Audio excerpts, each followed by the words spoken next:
Salut à tous et bienvenue sur la chaîne. Je m'appelle Émile Garnier et ici, on parle de voitures sous tous les angles, entretien, astuces pratiques, fonctionnement des moteurs et bien plus encore. Si vous voulez mieux comprendre votre véhicule et éviter les erreurs coûteuses, vous êtes au bon endroit. Pensez à mettre un j'aime, à vous abonner à la chaîne et à regarder la vidéo jusqu'à la fin. Vous y trouverez des infos vraiment utiles. Le chemin de la société coréenne Kia dans le club des meilleurs constructeurs automobiles du monde a été long et très difficile. Il y a eu toutes sortes de choses sur ce chemin, notamment l'arrêt de la production en 1984 à 85, la vente de voitures fabriquées sous d'autres marques, la faillite en 1997 et l'alliance subséquente avec Hyundai Motor. Mais une chose est restée inchangée, l'entreprise était convaincue que la conquête du marché n'était possible que par la production de voitures de masse, donc peu coûteuses et abordables, mais en même temps de grande qualité. L'une des pierres angulaires de la mise en œuvre de cette politique a été l'apparition du modèle Rio, code d'usine d'essai, en 1999. Ce fut un succès incontestable, et l'assemblage fut établi en Équateur, en Iran et dans l'usine russe Avtotor de Kaliningrad. En 2005, la deuxième génération de Rio, JB, est apparue et a consolidé les acquis. Son apparition a été marquée par le début de la production en Chine et le développement du vaste marché chinois. Ces voitures étaient également assemblées en Russie, mais la production a été déplacée de Kaliningrad à Izevsk. Mais le véritable succès de Kia sur le marché russe a été obtenu en 2012, lorsque l'assemblage de la Rio de la troisième génération a été transféré à l'usine Hyundai Motor Manufacturing russe de Saint-Pétersbourg. Le fait est que la Rio de troisième génération est née en deux variantes à la fois, la Global, code d'usine UB, destinée aux marches d'Europe, des deux Amériques et d'Asie, et la voiture portant le code QB, destinée à la Chine et à la Russie. En Chine, la voiture, baptisée Kia K2, a été assemblée dans le cadre d'une coentreprise avec Dongfeng, mais l'usine russe était également largement tributaire des fournitures de l'Empire Céleste, qui maîtrisait la production de nombreux composants importants, notamment la famille de moteurs Gamma d'une cylindrée de 1,4 litres, 107 chevaux, et de 1,6 litres, 123 chevaux. Au début, toutes les voitures étaient équipées de ces deux moteurs, qui pouvaient être associés soit à une boîte manuelle à 5 vitesses M5 CF1, soit à une boîte automatique à 4 vitesses à 4 CF1, un peu dépassée mais fiable. La suspension est assez traditionnelle, avec des jambes de force McPherson à l'avant et une suspension semi-indépendante à poutre de torsion à l'arrière. En 2014, la voiture a subi un petit restylage, au cours duquel les versions avec un moteur de 1,6 litres ont reçu une boîte automatique à 6 vitesses à 6 GF1 et une boîte manuelle à 6 vitesses M6 CF1, mais les voitures avec des moteurs, junior, sont restées, avec les leurs. Il convient de noter qu'à l'époque, la mécanique à 6 vitesses était un phénomène unique dans le segment des voitures bon marche. Il y avait également un ajustement du volant au départ, mais tous les kits n'étaient pas équipés de telles colonnes de direction. En conséquence, le modèle s'est finalement installé dans les premières lignes du classement des ventes, devant la Hyundai Solaris. Co-plateforme est techniquement proche. Outre les acheteurs privés, le modèle a été acheté en grande quantité, par exemple par les services de taxi. Le 4 juillet 2017, l'usine de Saint-Pétersbourg est passée à l'assemblage de la génération Rio 4, et bien, la troisième à migrer sur le marché secondaire, où elle est présente en très grande quantité, sur les principaux sites de vente de voitures d'occasion. Le nombre de Kia Rio 3 proposés simultanément se compte en centaines. Pour cette raison, nous suggérons aux acheteurs potentiels de se concentrer sur les voitures restylées de l'année 2015 à 2017, d'autant plus que leur choix est tout simplement énorme, et la probabilité de rencontrer des maladies de vieillesse est significativement plus faible. À ce jour, la fourchette de prix de la Kia Rio 3 restylée est très large, les prix commencent à 400 000 roubles, pour les voitures de 2015 dans les configurations minimales, et vont jusqu'à 1 500 000, pour la configuration supérieure avec un moteur de 1,6 litres et une boîte automatique. Les variantes à deux pédales les moins chères coûtent de 530 à 550 000, les versions les plus chères avec mécanique jusqu'à 1 250 000 roubles. Les prix des versions équipées de moteurs différents sont décalés les uns par rapport aux autres, la Rio 1,4 litres est proposée à un prix compris entre 400 000 et 1 300 000, et la Rio 1,6 litres entre 500 000 et 1,5 million. Ainsi, sur le marché secondaire, vous pouvez certainement trouver une voiture qui non seulement vous convient en termes de puissance, d'équipement et de kilométrage, mais qui correspond également aux critères économiques généralement acceptés dans le monde, le prix de la voiture ne doit pas être supérieur à 8 à 10 fois le revenu mensuel de votre famille. Néanmoins, la Rio, outre ses avantages indéniables, présente certains inconvénients. Nous vous conseillons donc vivement de vous familiariser avec ce que ses propriétaires écrivent à son sujet, ce qu'ils lui reprochent. Et ce qu'ils lui reprochent est, bien sûr, de l'essayer vous-même.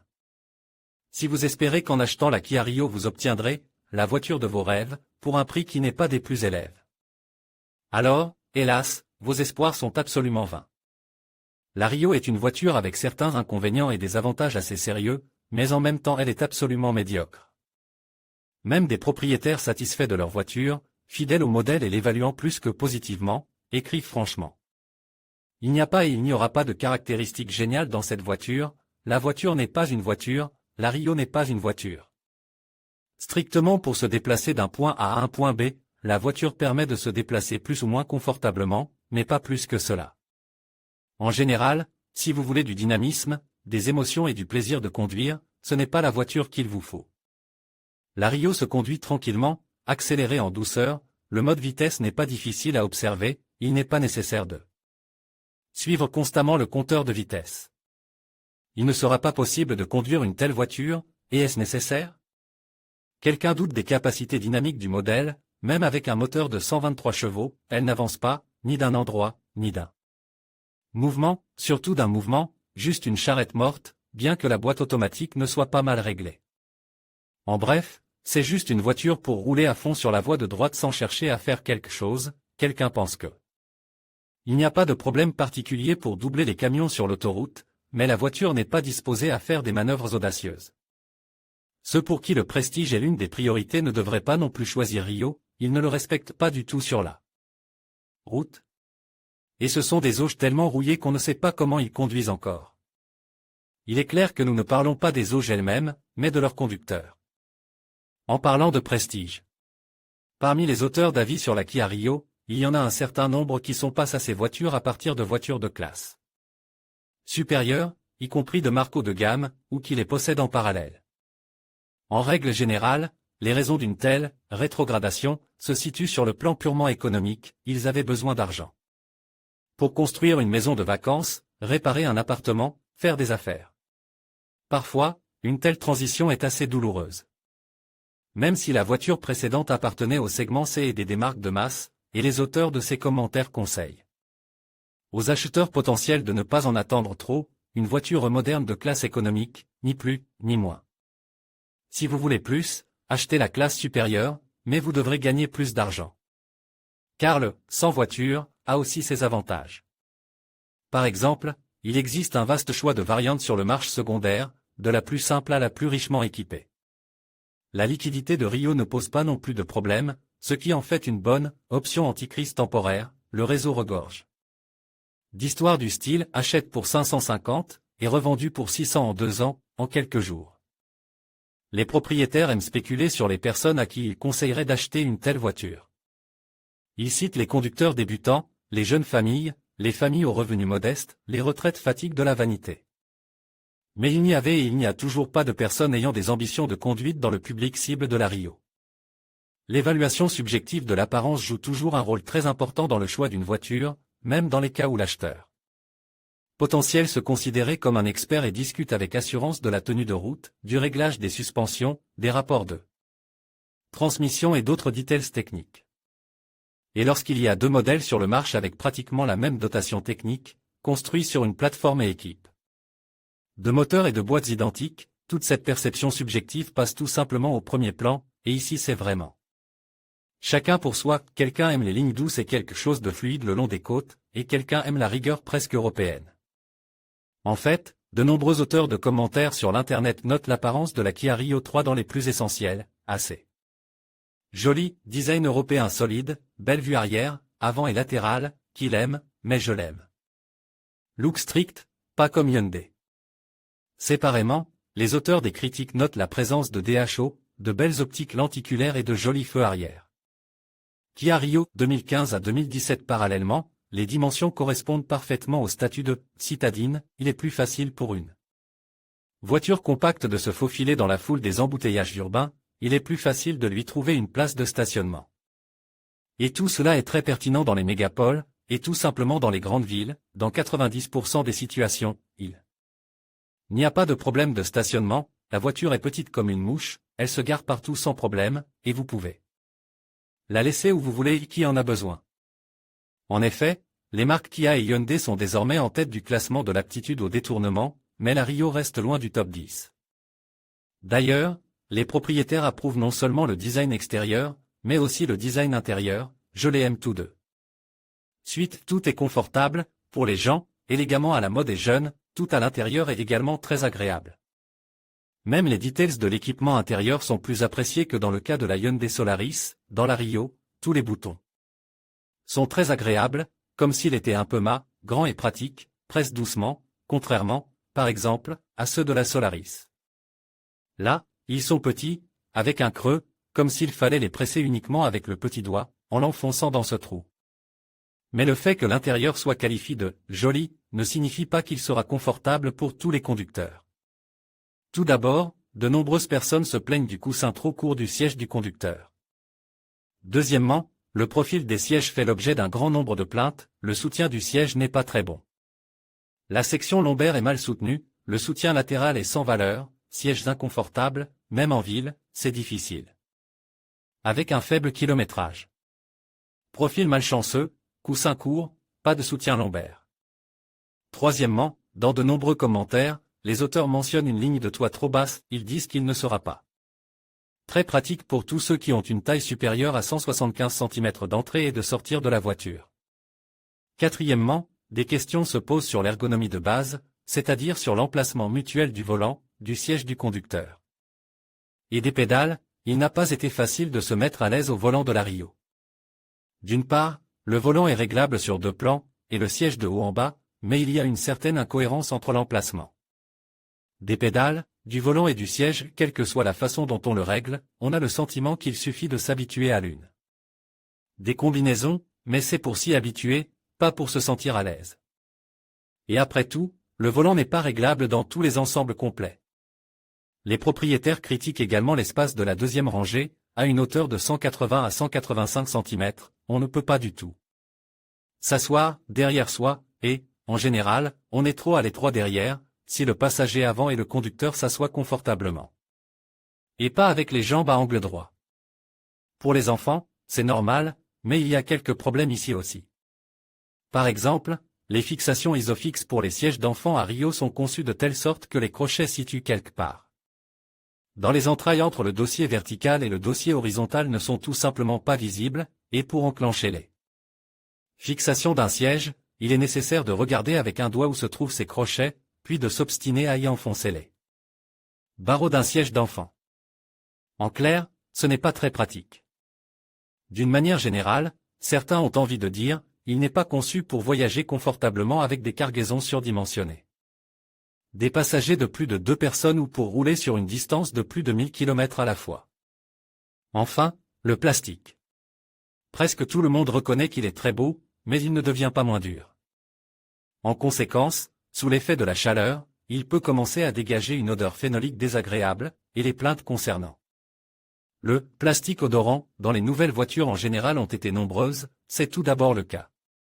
Enfin, deuxièmement, là où il y a du plastique dur, il y a des grillons, quelque chose grince de temps en temps dans l'habitacle.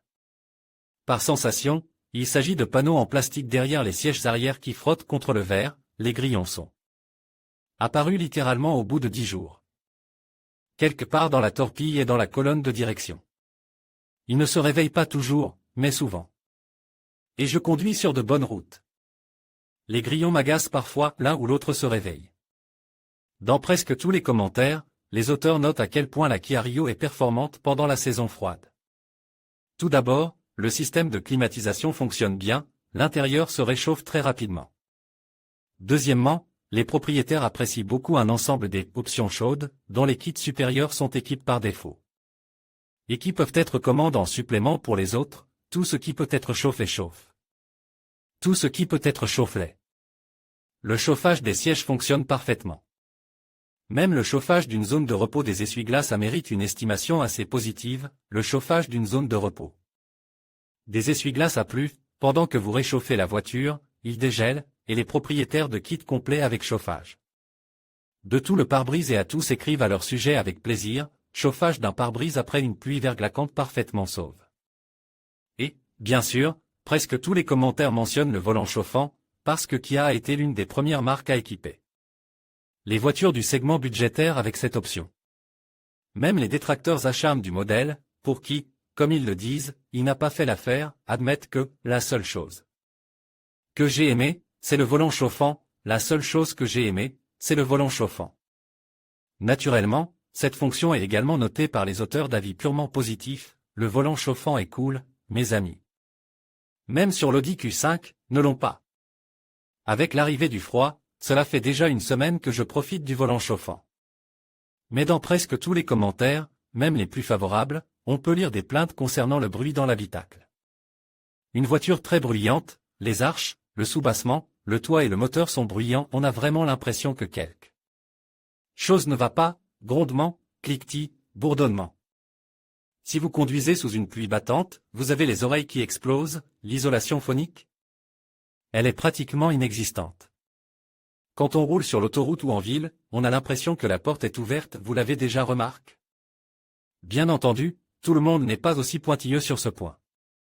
Quelqu'un pense que si, à une vitesse de 100 km/h, vous pouvez communiquer avec votre voisin sans trop élever la voix, c'est normal. Quelqu'un note que seuls les arcs font du bruit et que le moteur fonctionne assez silencieusement, quelqu'un écrit que le problème ne se pose qu'en hiver, après l'installation de pneus clout, et qu'en été, tout est tout à fait tolérable, quelqu'un confirme qu'il n'y a pas d'isolation phonique, mais il ne s'attendait pas à ce qu'il y en ait, car ce n'est pas le cas de toutes les voitures. Économique, vous voulez une isolation phonique dans la catégorie économique? Vous prenez 20 000 roubles et vous allez dans un salon de tuning, ils vont faire du bruit, il n'y a pas d'isolation phonique dans la voiture de base, nulle part dans ces catégories. Les plaintes concernant la rigidité de la suspension ne sont pas moins nombreuses, je ne parlerai pas du confort, parce qu'il n'y en a pas.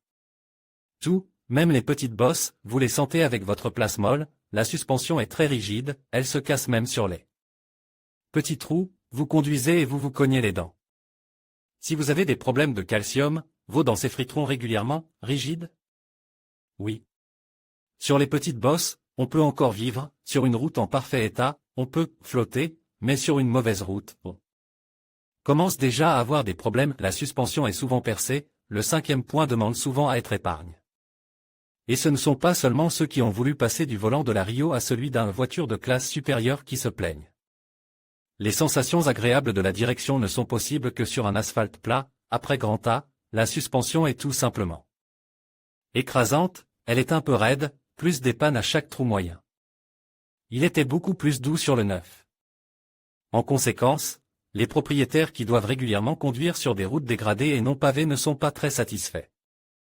Mauvaise stabilité sur les routes non pavées, l'arrière de la voiture bouge beaucoup, souvent, si vous conduisez sur un mauvais revêtement avec de petits nids de poules et des fissures, la voiture se déplace dans les virages. De très nombreux auteurs de commentaires font référence aux inconvénients essentiels du modèle, et ces inconvénients peuvent être ressentis même en ville, j'ai été ravi, jusqu'à ce qu'il neige. Nous ne nettoyons pas souvent les jardins, et ici j'ai commencé à nettoyer la neige avec la protection du carter et le pare-choc. Avant. Faible garde au sol, 16 cm seulement. Quand on s'y habitue, se garer près des trottoirs n'est plus un problème, mais au début, je n'y suis pas allé, je suis sorti pour voir ce qu'il restait. L'achat d'un modèle de masse dans le segment économique s'inscrit presque toujours dans un contexte économique, et une personne espère en général que l'entretien d'une telle voiture ne lui coûtera pas trop cher. À cet égard, la Kia Rio 3 justifie pleinement les attentes de ses propriétaires. Les consommables et les pièces de rechange sont très bon marche, les pièces de rechange et les consommables sont partout et peu coûteux, c'est très important. Les consommables sont démocratiques, servir la Rio est moins cher que la Solaris, je ne sais pas pourquoi, mais c'est un fait. Écrivent les propriétaires dans leurs commentaires. Même ceux qui conduisent sur des routes qui ne sont pas les meilleures, et qui doivent souvent changer les jambes de force stabilisatrice. Et les rotules de direction, écrivent que ces pièces coûtent quelques centimes. L'entretien régulier ne ruine pas les propriétaires. En règle générale, même dans les services officiels, le prix de l'entretien est de 5 à 7 000 roubles, et si vous achetez vous-même l'huile et les composants, vous pouvez très bien vous en sortir avec 3 000 roubles. Cependant, les réparations de tout le monde ne semblent pas bon marche, et il n'y a pas de réparation du tout. Voici, par exemple, une histoire de ce type, en prix de 2017, j'ai heurté un chien, ce que j'ai fortement regrette par la suite. Le résultat de l'accident est le suivant: pare-choc, remplacement 11 000 roubles, radiateur du moteur, remplacement 21 000. Feu anti-brouillard avec DHO, remplacement, c'est un bloc, 26 000, TV, remplacement 10 000, réservoir de lave-glace et plastique. Sur les bagatelles S 18 000, plus les travaux 20 000. Je me suis alors dit, quelle classe économique! L'économie de carburant et la consommation d'essence sont l'un des sujets de discussion les plus fréquents dans les communautés en ligne de propriétaires de Kia Rio et, avouons-le, les avis ne sont pas unanimes à ce sujet. Commençons par les versions équipées d'un moteur de 107 chevaux. Selon l'idée reçue, ces voitures devraient être un modèle d'économie, ce qui semble se confirmer. Consommation sur autoroute 4,9. Moins 5,2 litres 100 km, ce qui est un énorme plus. La consommation en ville n'est que de 7,1 litres au 100 km, consommation moyenne de 7,6 litres au 100. Mais de temps en temps, on trouve des estimations tout à fait différentes, consommation réelle, uniquement en ville, avec l'éclairage et la climatisation, à une vitesse moyenne de 30 km/h à Moscou, environ 12,5 à 13 litres, et ce, avec le mode éco. Ceux qui parlent de 10 ou 7 litres leur crachent à l'oreille, consommation moyenne en ville 10 à 13 litres, consommation sur elle. Autoroute 8 à 10 litres, la dépense est liée à une boîte courte, pour ceux qui comprennent la technique, je veux dire le rapport de vitesse. Grâce à la boîte courte, il y a de la dynamique, mais, excusez-moi, quand vous conduisez sur l'autoroute à 120 km/h et que le compte tour affiche déjà 4000 tours, une telle voiture ne peut pas être économique. On observe à peu près la même diversité dans les commentaires des propriétaires de version 1,6 litres. Certains d'entre eux écrivent que leur consommation en ville se maintient au niveau de 8 à 9 litres 100 km, tandis que sur l'autoroute, elle tombe à 6 à 7 litres, même si, de l'avis de beaucoup, c'est encore trop, et qu'ils s'attendaient à ce qu'elle soit moins élevée. D'autres s'indignent franchement, et les dépenses. Comment a-t-il été possible de fabriquer un moteur qui, avec un volume de 1,6 litres, consomme de 11 à 14 litres en ville et 9 sur l'autoroute?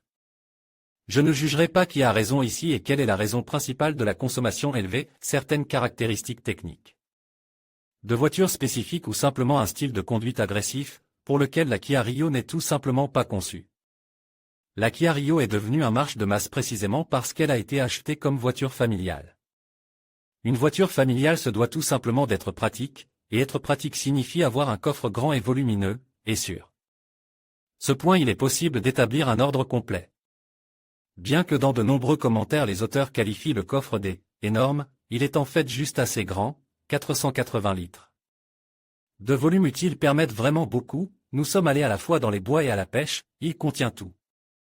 Pour une famille avec un petit enfant, c'est tout à fait suffisant, une poussette, une paire de sacs et une valise avec des outils s'adaptent facilement, et il y a encore de la place pour les paquets.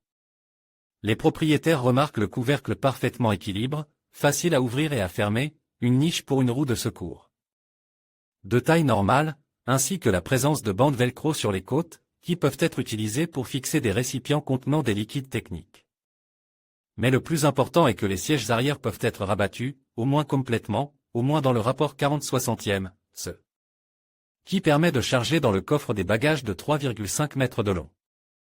Mais même avec cette limitation, la voiture est capable d'embarquer beaucoup de choses, j'ai transporte plusieurs fois des armoires. Même une armoire en 4 parties avec des dimensions de 225 par 160 cm, bien sûr, à l'état de monte.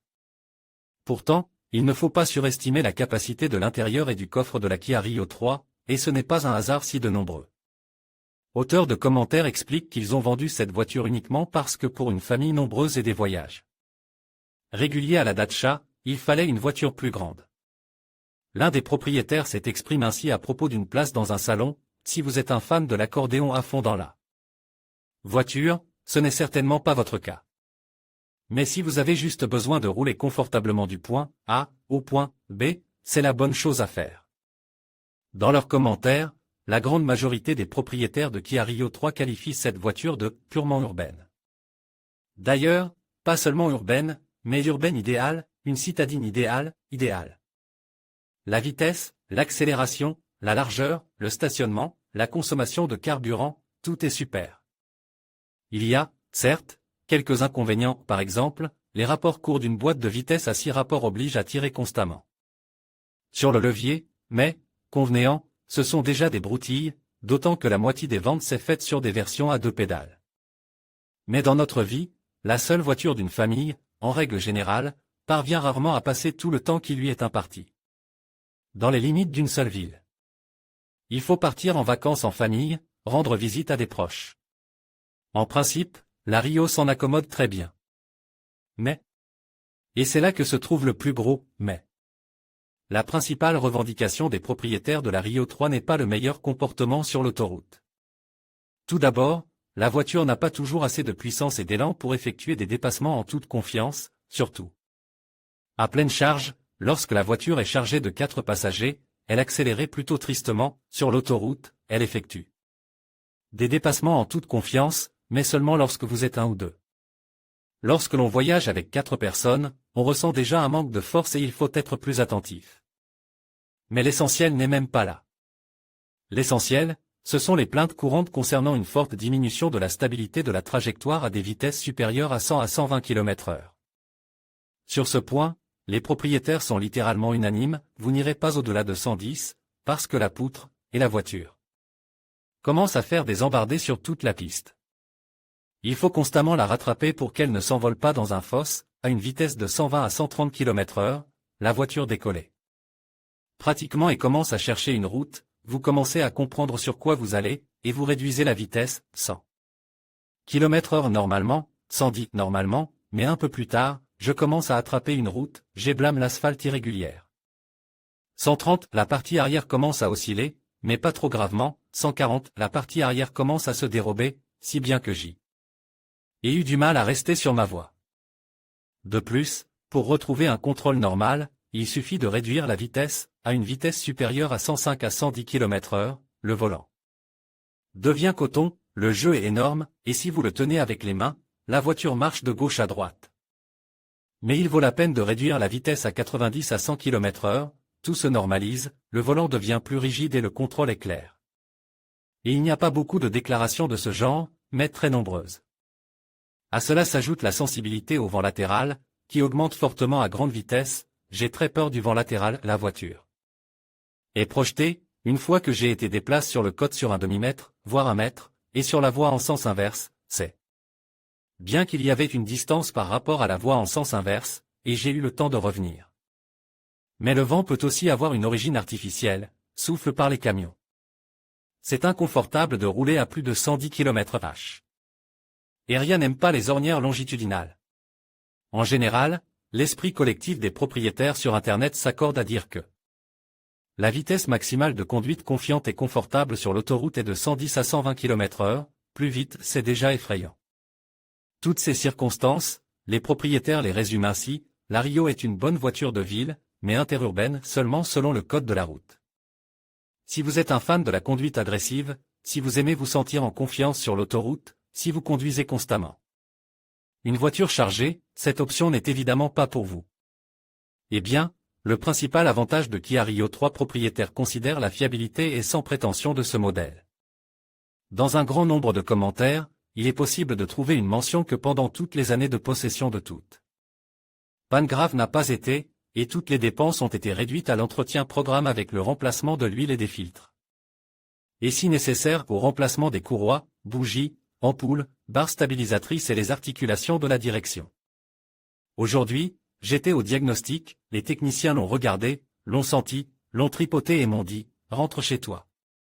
Ils ne voulaient même pas changer les bougies. Je n'ai jamais eu de voiture comme celle-là, il fallait toujours faire quelque chose, changer les rotules, puis les jambes de force. Puis l'huile brûle, puis le moteur trotte, il n'y a pas de détérioration de l'huile, même après 300 000 km, les jambes de force. À Moscou ont vécu depuis le salon jusqu'à aujourd'hui, je n'ai jamais vu une voiture aussi fiable, depuis 130 000 km, seule. Le galet tendeur de la courroie s'écasse, se réjouissent les auteurs des commentaires. Ils mentionnent séparément la fiabilité de l'ensemble de la suspension, la résistance à l'usure des matériaux des garnitures intérieures et l'absence totale d'accumulation d'huile. Les propriétaires évaluent assez positivement la résistance à la corrosion, tout en considérant que le métal des panneaux de la carrosserie est trop fin. Que peut-on faire? C'est l'Asie.